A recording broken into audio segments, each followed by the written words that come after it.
My name is Emma. I am 32 years old, and on my wedding day, my own mother called me a placeholder bride in her speech to a room full of our friends and family. She stood there beaming under the lights of the venue I had paid for and sincerely suggested that my husband, Liam, was marrying beneath him, that I was just a temporary convenience until someone better came along. Little did she know that the someone better she was imagining couldn't have afforded the very designer dress my mother was wearing. She had no idea who I really was, or who was bankrolling her entire life. And she certainly had no idea what Liam was about to do. And now please, stop the video and subscribe to our channel. To be able to keep making videos like this, we need to reach 1,000 subscribers as soon as possible. Thank you. My entire life was a masterclass in being overlooked, a long, quiet study in the art of being the background character in my own family's narrative. It began, as these things often do, with a simple comparison that grew into a defining family truth. I have an older sister, Chloe. To my mother, Chloe was the sun, and I was a distant, unremarkable planet orbiting her. Chloe was loud, charismatic, and pursued a life path that my mother could brag about at her weekly bridge club meetings. She was going to be a lawyer. A lawyer. The word itself was like a status symbol my mother could wear. Every conversation, every family gathering was an opportunity to polish this trophy. Chloe just aced her LSATs, she would announce to anyone who would listen. Chloe is summering at a prestigious firm. Chloe's professors think she's the most brilliant mind they've seen in years. Meanwhile, I was the quiet one. My passions weren't loud or easily digestible for her social circle. I loved computers. I loved the clean, irrefutable logic of code. In the late 1990s, while Chloe was memorizing debate points, I was teaching myself programming languages from thick, heavy books I'd order with my allowance. My parents saw it as a quirky, antisocial hobby. "She's always on that computer," my mother would say with a sigh, a note of deep disappointment in her voice. "I just worry she'll never develop any social skills." The irony was, I was connecting with a global community online, building things, solving problems, creating intricate digital worlds. When I won my first state-level coding competition in high school, I came home clutching a small trophy and a check for $500. I remember showing my mother, my heart thudding with a desperate need for a sliver of her approval. She glanced at it, her eyes barely registering the achievement. "Oh, that's nice, dear," she said, before turning to my father. "Did you hear? Chloe was just elected president of the Pre-Law Society. She's a natural leader." The $500 and the trophy felt like dust in my hands.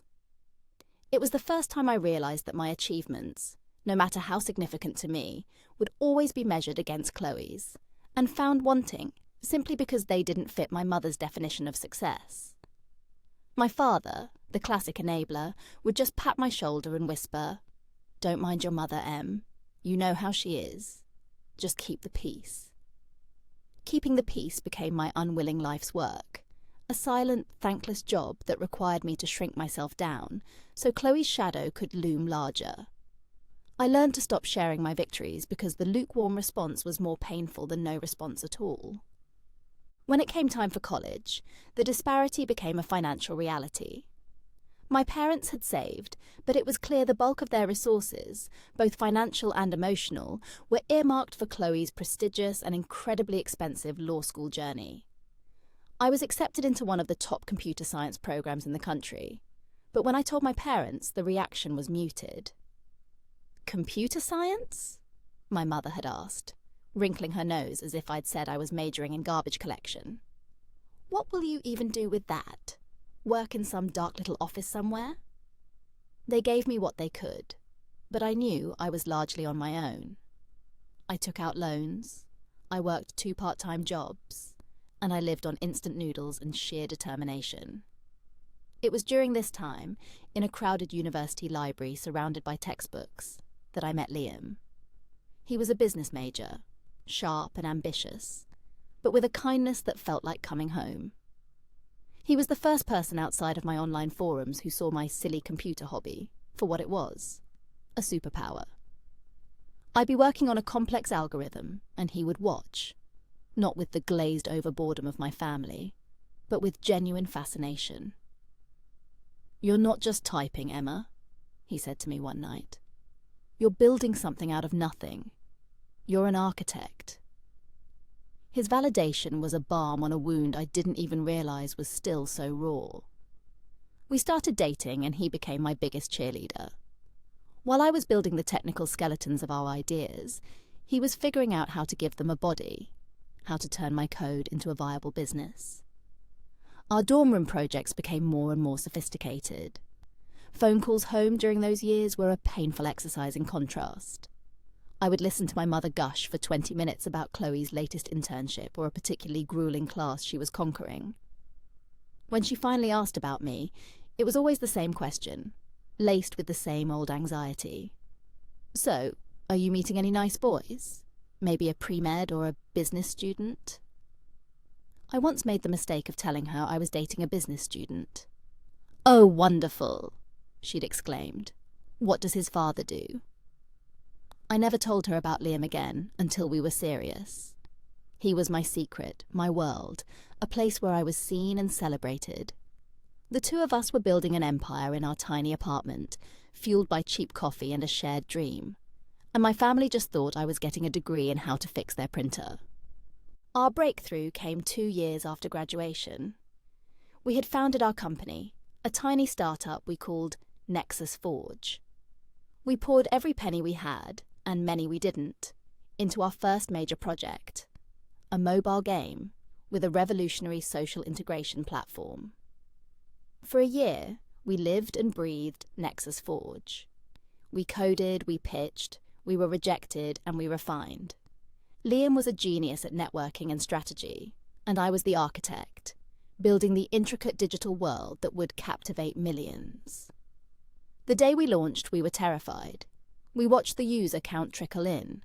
10, 100, 1,000. Then, a popular influencer discovered it. By the end of the week, we had 100,000 downloads. By the end of the month, we had 5 million. The money started coming in more than I had ever seen in my life. A year later, a major tech giant acquired a minority stake in Nexus Forge for a sum that made me feel dizzy. Liam and I were, on paper, and in reality, extraordinarily wealthy. And I told my family nothing. It wasn't about being deceptive. It was about self-preservation. I knew, with absolute certainty, that if my mother knew the extent of my success, it would not be a source of pride for her. It would become a resource to be exploited, a new yardstick for her status, and a weapon to be used. My success wasn't the kind she could understand or boast about in the way she wanted. So I just told them I had a good management job at a tech company. They pictured me in a cubicle, happy for me in their own limited way. It was then that I started to anonymously funnel money to them. I hired a lawyer to set up a trust that would pay off their mortgage, explaining it away as a bequest from a distant great-aunt they'd never met. My father, who managed their modest retirement portfolio, suddenly found himself having incredible luck with his stock picks, not realizing that I was making monthly deposits into his brokerage account. My mother's lifestyle became more lavish. She bought designer bags and went on spa weekends, attributing it all to my father's newfound financial genius. It was the perfect arrangement. I could care for them from a distance, and I was spared the transactional nature that my actual success would have brought to our relationship. I was their secret benefactor, and they were blissfully, arrogantly unaware. The contrast between my quiet reality and my family's perception of it was never starker than during family gatherings. Chloe, having graduated from law school, had landed a job at a small, struggling firm.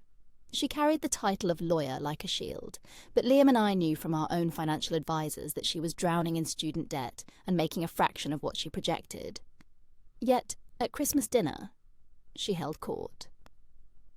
"The partners at my firm say I have a real killer instinct," she announced, taking a large sip of wine from a bottle I had bought. "I'll be making partner in 5 years tops. It's a 7-figure trajectory, Easily. She then turned to me, a smirk playing on her lips. How's the computer stuff going, Em? Still clicking away in your nerd cave? My mother beamed at her. Oh, Chloe, we are so proud of your ambition. You've always reached for the stars. Then, my mother looked at me, her expression softening into one of pity. Emma, you should really try to be more like your sister. It's important for a woman to have drive. I just smiled my peaceful, non-threatening smile. Across the table, Liam caught my eye. His gaze was a mixture of fury on my behalf and sheer, unadulterated amusement at the dramatic irony of it all. Here was Chloe, bragging about a hypothetical 7-figure future, being toasted by a mother wearing a $4,000 cashmere sweater, both of them unknowingly financed by the nerd in the cave who had just quietly closed a deal worth 8 figures that week. I was paying for the very food they were eating, in the house I owned, while being lectured on my lack of ambition. The situation was so absurd it was almost funny. It was my secret armour. They couldn't hurt me with their condescension because I knew the truth. Their view of me was so laughably, grotesquely wrong that it had ceased to have any real power over my self-worth. It was just noise. But I knew a day of reckoning was coming. I just didn't know it would be at my own wedding. When Liam proposed, it was on a quiet beach at sunset, just the two of us. It was perfect. The moment I told my mother, however, the circus began.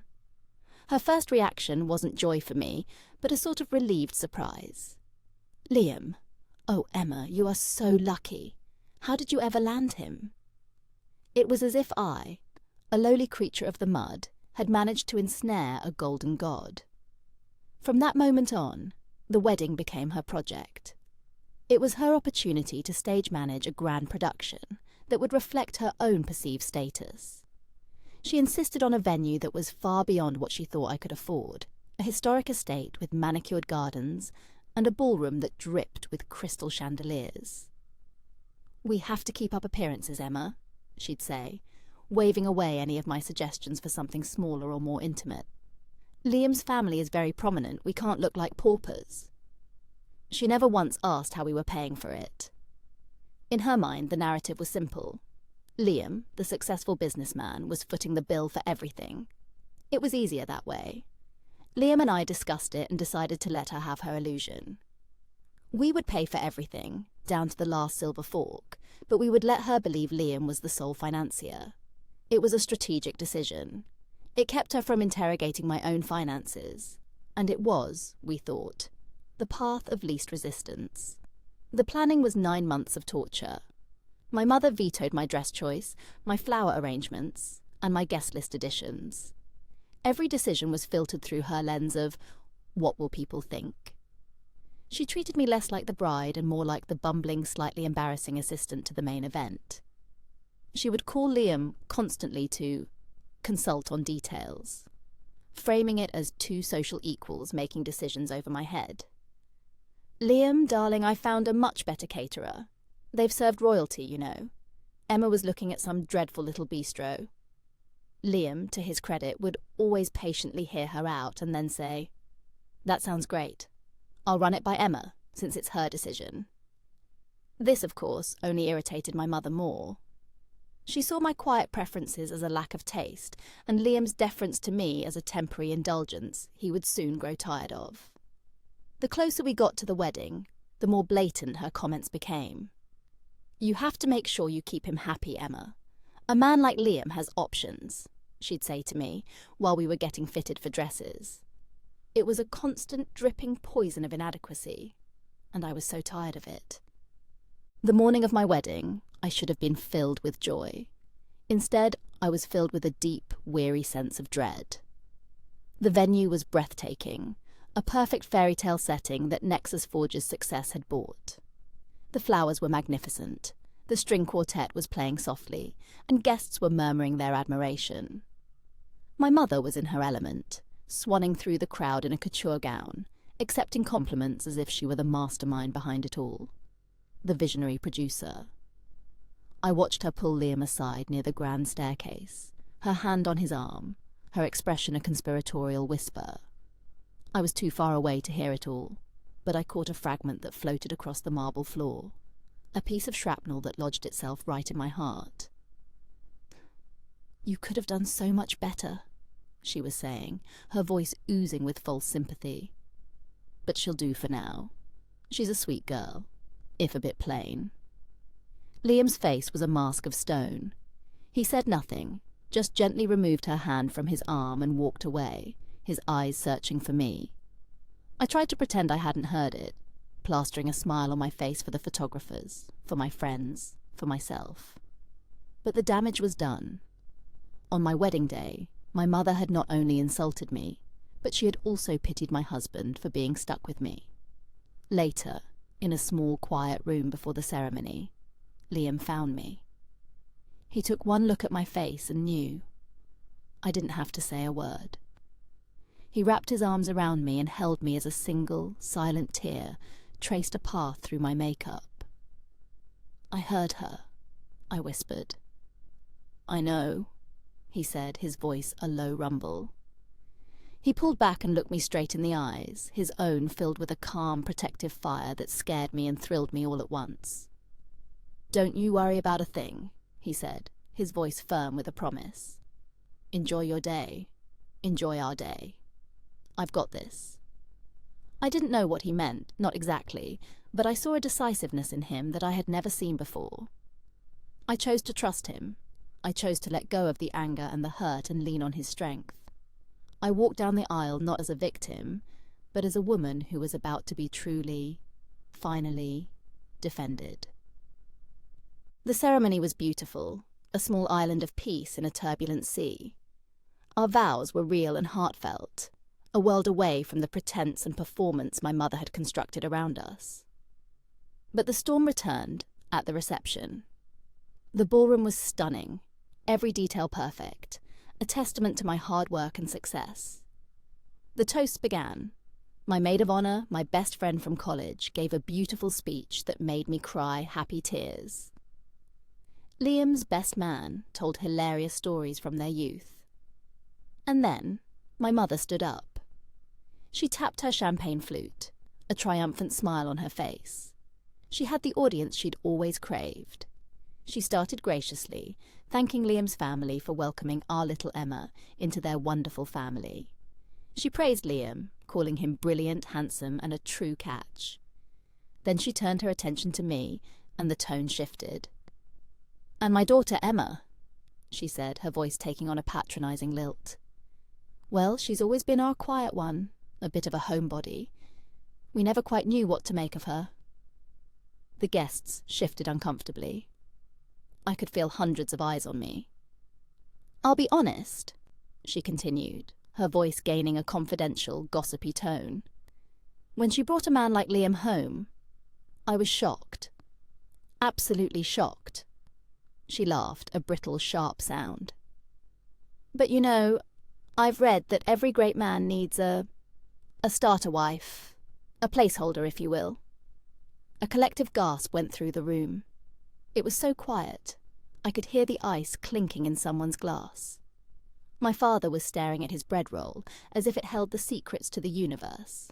Chloe was smirking. My mother, drunk on champagne and her own perceived importance, was completely oblivious. Someone to keep him warm and organized before he finds his real match, his equal. And I am just so glad, so very glad, that my daughter could be that for you, Liam. To Emma. She raised her glass high, a benevolent queen bestowing a backhanded blessing. The silence in the room was absolute. It was a physical weight, pressing down on all of us. I felt the blood drain from my face. It was the culmination of 1,000 small cuts, now delivered as one mortal blow in front of everyone I knew. Before I could even process the humiliation, before the tears could form, before my father could sink further into his chair, Liam was on his feet. He moved with a grace and speed that was almost predatory. He walked to my mother, took the microphone from her stunned hand, and gave her a smile that was all teeth. "Thank you, Carol," he said, his voice dangerously calm and clear, amplified throughout the silent hall. "Thank you for that truly unique toast." He turned to face the guests, his hand finding mine and squeezing it gently under the table. "I do think, however, that a few points of clarification are in order, since you've brought up the topic of who is lucky to have whom." A nervous titter went through the crowd. My mother looked confused, as if she couldn't comprehend why he wasn't joining in on the joke. "Carol, you've always praised my business acumen, and I thank you for that," Liam began. "But you've always misunderstood my greatest business decision. And that decision was hitching my wagon to the star of the most brilliant person I've ever met." He looked directly at me, his eyes full of a love so fierce it took my breath away. "My wife, Emma." He turned his gaze back to the room. "You all know me as a co-founder of Nexus Forge." He paused, letting the name hang in the air. Nexus Forge wasn't just a tech company. It was a titan. Everyone with a smartphone or a business section in the newspaper knew that name. But you see, I'm the business guy. I'm the co-founder. Emma, the quiet one, the homebody. She isn't just an employee. She is the founder, the chief technology architect, and the majority shareholder of the entire $1.5 billion company. I work for her, in essence. We all do. The silence was now one of pure shock. Jaws were literally dropping. He wasn't finished. "And about that placeholder comment," he said, his voice dropping slightly, becoming more personal, more devastating. Liam let the revelation of my role at Nexus Forge settle over the stunned room for a moment, before he continued, his voice never rising, never betraying anger, only a cold, hard clarity. "Carol, you mentioned how lucky my father-in-law David has been with the stock market lately," he said, his eyes finding my dad, who looked up, startled. "That wasn't luck, David. For the past 3 years, Emma has been depositing a portion of her earnings into your brokerage account every month to supplement your retirement, so you could stop working a job you hated. You weren't a genius investor. You were the recipient of your daughter's love and generosity." My father's face went pale. Liam then turned his gaze back to my mother. "And that mysterious inheritance from a long-lost aunt that paid off this house's 30-year mortgage in one lump sum 2 years ago? That was Emma's first dividend payout. She invented the aunt so you wouldn't feel like you owed her anything." He paused, then gestured to my sister. "Chloe," he said, and my sister flinched as if struck. "The $5,000 you borrowed from your parents for your apartment deposit last year? The money for your car's down payment? That was Emma's money, funneled through her parents' account. She's been subsidizing your life while you mock her for clicking away in a nerd cave." Chloe looked like she was going to be physically sick. Her smug facade had completely crumbled, replaced by a ghastly, horrified shame. Then Liam delivered the final, most personal blow. He looked directly at my mother, his eyes locking with hers. "And Carol, that beautiful, very expensive couture gown you're wearing right now, you picked it out, but you didn't pay for it. Emma did. She paid for it with the corporate card she gets as CEO.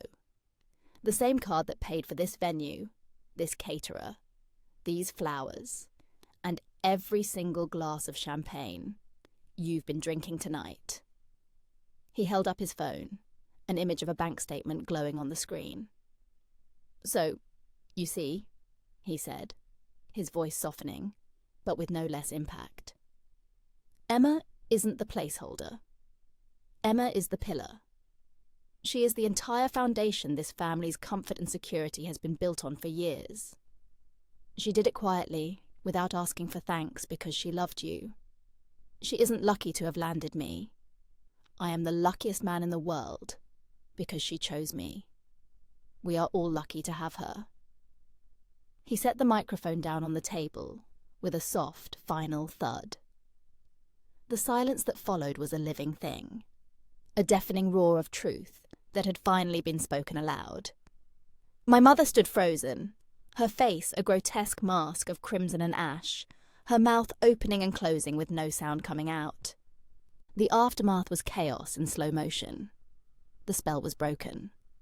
My mother finally stammered something, a weak, pathetic attempt at a defense about being misunderstood.